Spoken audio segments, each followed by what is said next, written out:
Folks, you've undoubtedly heard me say a couple of things. One is where there's great pain, there's great opportunity, and also good times never last, bad times never last. So, with that context, I want to ask the one and only Anna Kelly, where does she see maximum pain today? Because she has played in residential investing, she has played in Airbnb, she has bought apartments and been a syndicator, and she even recently bought a brand new home.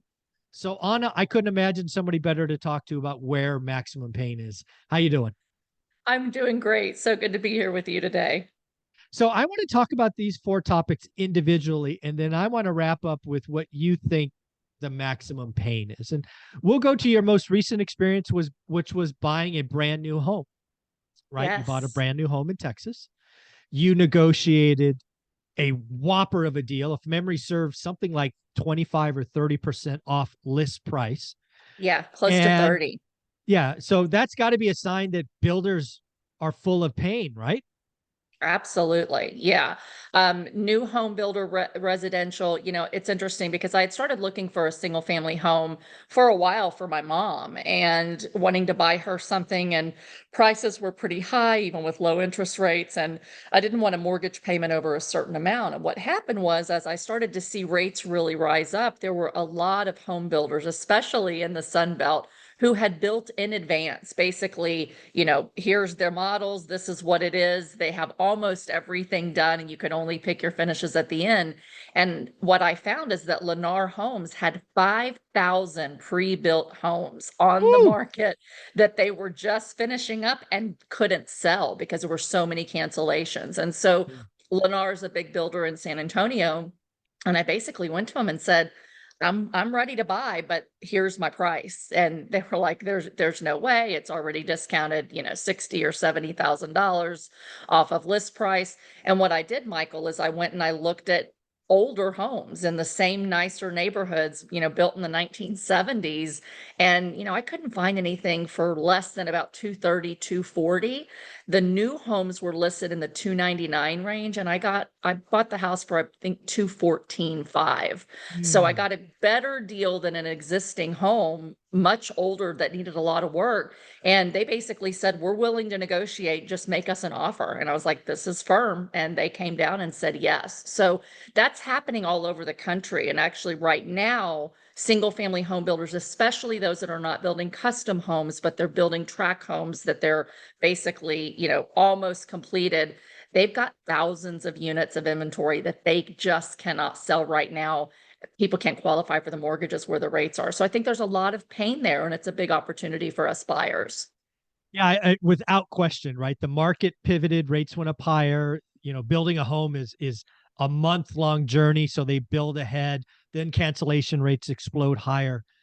But I want to talk about Lennar, just this example, right? Because it really Yeah. plays across the country. Probably at the worst of it, Lennar had 5,000 homes. I'm guessing what happened is they really ratcheted down so it wouldn't be 8,000 or 10. It wouldn't keep going. My thoughts are the builders will blow through that in some time frame, 2 quarters, 3 quarters, four, six, something, and then they will just slow down because again, that haircut they took, they clearly lost money. At least that's my guess on that house. Yeah. They're not in the business of doing that. Right. So, is it fair to say there is a lot of opportunity, but it will be a defined window, or am I mistaken? Absolutely. And I'll tell you this, after I bought the first one, you and I actually talked about this. I try to go back and say, hey, what if I bring in a group and we pay cash and I Yeah. buy 10 or 20 of them? I want the same deal. They're like, we can't do the same Yeah. deal on 10 homes, right? We Yeah. did this. But so what they've done though is they have gone out, and this was based on an article that I read, I think in the Wall Street Journal, if I'm not mistaken, that basically they were calling up big funds to see if they could sell in block a whole bunch of them, not the entire neighborhoods, but a lot of, Yeah. they're looking for institutional investors. So I'm sure they've negotiated some pricing there, but they weren't willing to lose money, on 10 at a time anyway. So I've kind of held off, but I keep following up with them, every few weeks and saying, could I buy another one at the same price or a little bit better? So I think that they're hopeful that they can still fill them, especially in that Sun Belt area. There is still a lack of supply for the demand. The question is, can people afford the mortgage payment where the prices are right now? And once rates start to come back down, I think that they'll be able to sell those homes, but they're going to slow construction for sure.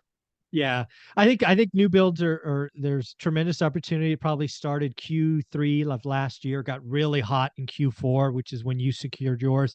I don't think the window is open for long. It is clearly still open, but certainly by Q3 of this year it'll be closed, right? They will be through the backlog. They will stop the pain. They will only build, when they have money in hand versus Right, signed contract. right. And I will Okay. say this Mhm. too, cash talks. So if you're trying to finance the property, they will not offer you the same discounts. And so No cash. they have deals with finance companies to try to get you in there, buy down your rate a little bit and keep you pretty close to retail. But if you have cash, this could be a great time, to try to secure a rental property from a developer on a new home basis. There you go. So let's switch it up and go to Airbnb. It's an area I've personally never played in. I did evaluate it once, but I'm like, I don't want systems. I'm not in the hospitality business. It just didn't feel good to me. We saw a lot of people run in because the social media saying it was easy. You and I have talked about the best of the best being fine. The stuff that's 5 miles away by the cemetery, not going to do great. I have one of my experts who now has taken over half his Airbnb inventory, turned it into month-to-month rentals, right? So we're seeing people leave.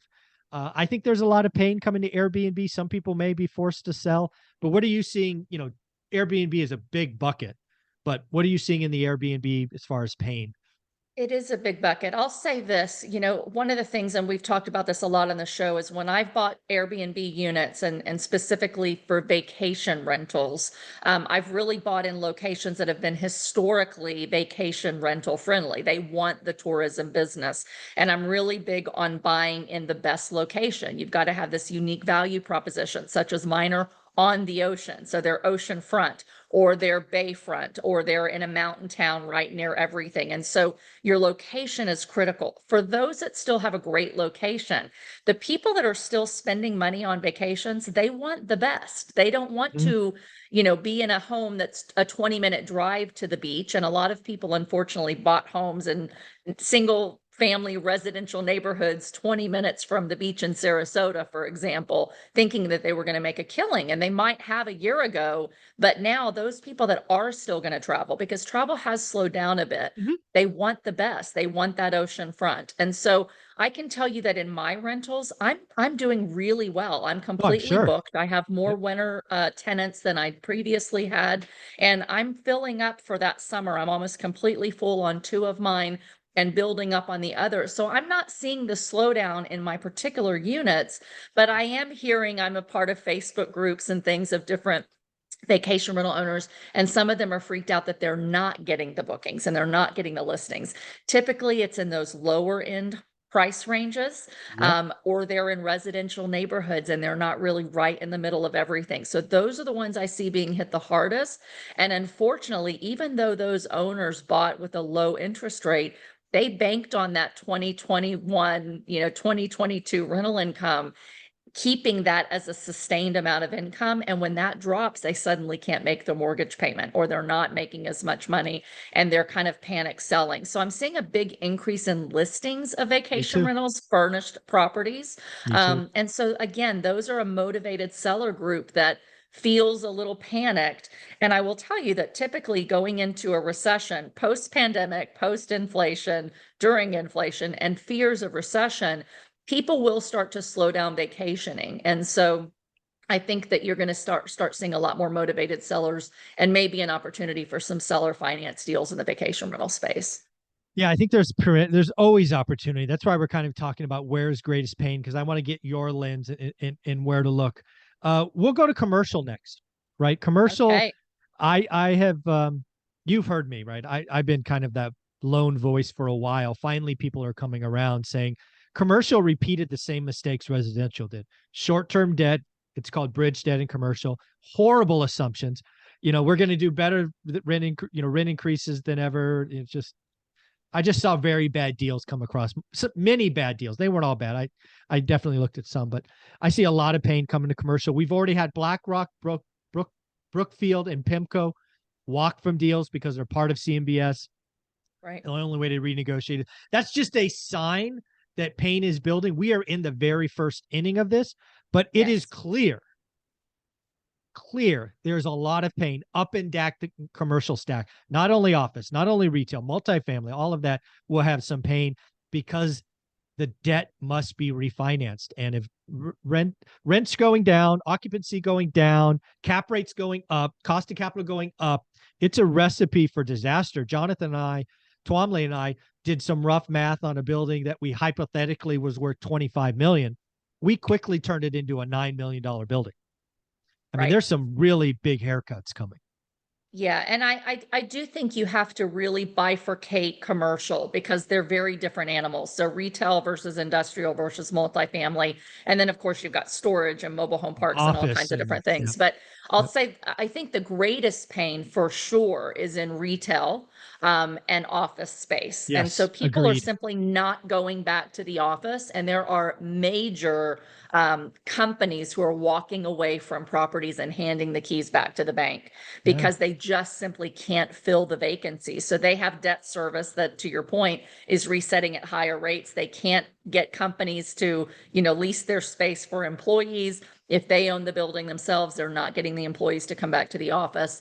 People are doing less brick and mortar shopping. So office and retail already have a huge wave of non-payment, and they are extremely motivated. And the question is, will you ever, especially in urban areas, urban big cities, will you ever get the people to come back, as office and retail? And the answer is probably no, because we have such a shift post pandemic. And so I think that's where there's definitely the biggest pain. I think the opportunity there is if you're a developer and you can come in and redevelop and repurpose those spaces into perhaps multifamily. If there's a lack of housing and people want to live in those areas, then there's some opportunity there. But I think commercial broadly definitely has a disadvantage from residential in terms of its debt. So Yep. commercial loans are almost never fixed.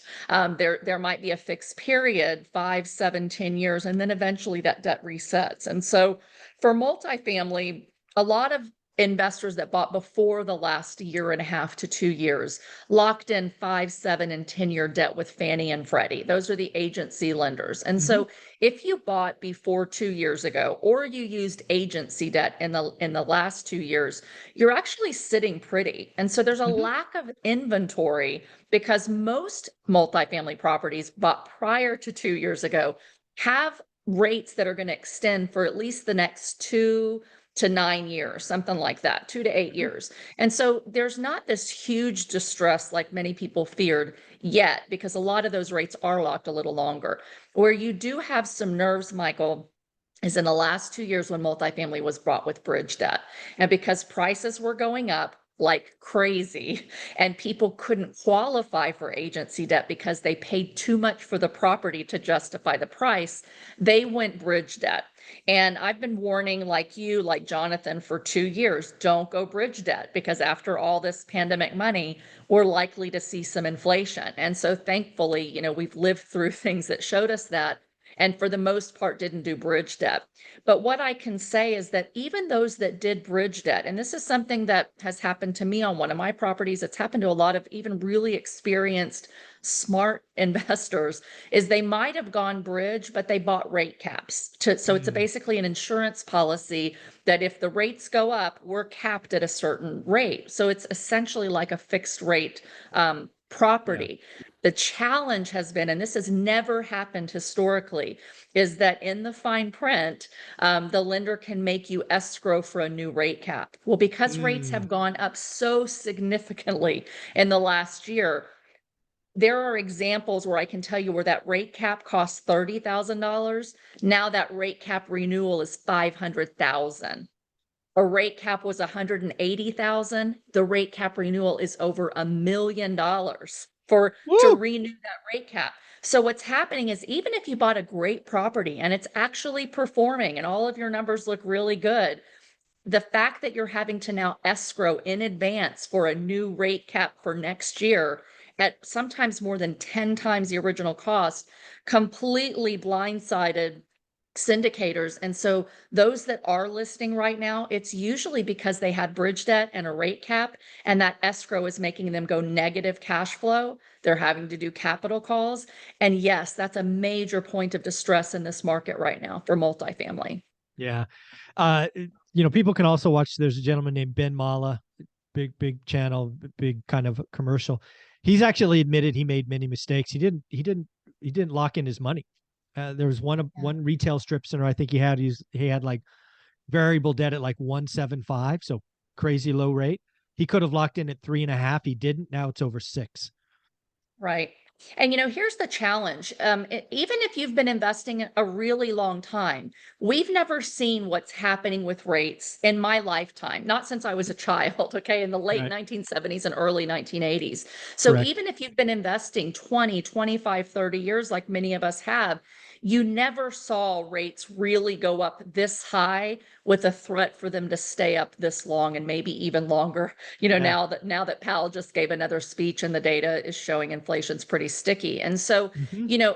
I want to give some credit to say it's not that all these syndicators were just idiots, right? There's things that There were even all the some that were professionals idiots and greedy. Let's there be there clear. were. There were some There idiots were and for greedy people. sure. There were for sure. But I can tell you that even very experienced Yes, operators with very absolutely. large operations never saw that rate caps could have to be needed, that they would escrow for Yeah, 10 times as 10x. much. Like, That's and crazy. that's Yeah. really the biggest challenge right now in multifamily. And so, all of the experts, the Marcus and Millichaps, the CBREs, the banks, the agencies were saying, we're never going to need this rate cap. Rates will go up, they'll kill Yeah. inflation, it'll come back down. So there's been a lot of unexpected things happening. I think that unprecedented has been kind of the Yeah. word of the last 2 years that I hate, but it's so true.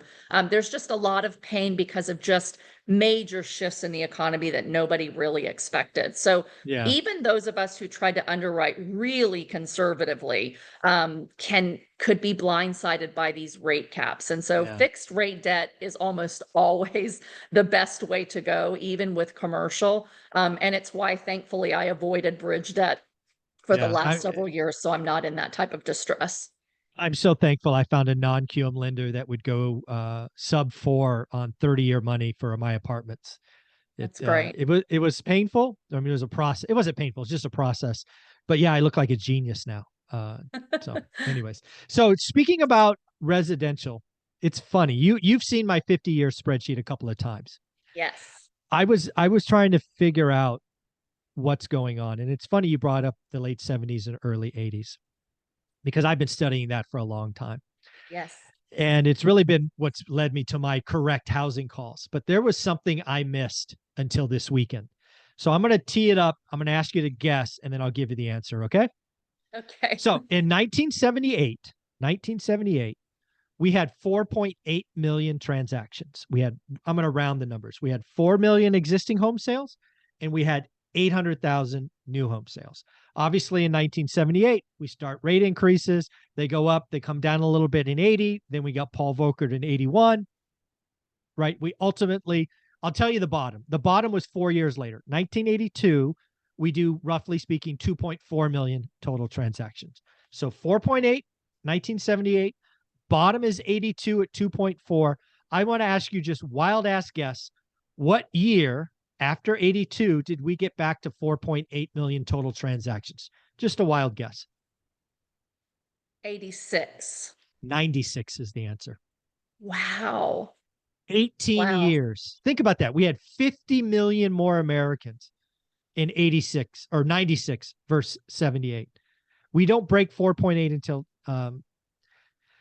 96 at 4.9 million transactions. So Wow. earlier I had called the bottom at 4 million. I'm now willing to admit that I think I'm as early on that as far as transactions. But here's another thing. This is wild. So, okay, 4.8 million, 1978, 4.9, 1996. Guess what the cumulative appreciation was over 18 years in housing?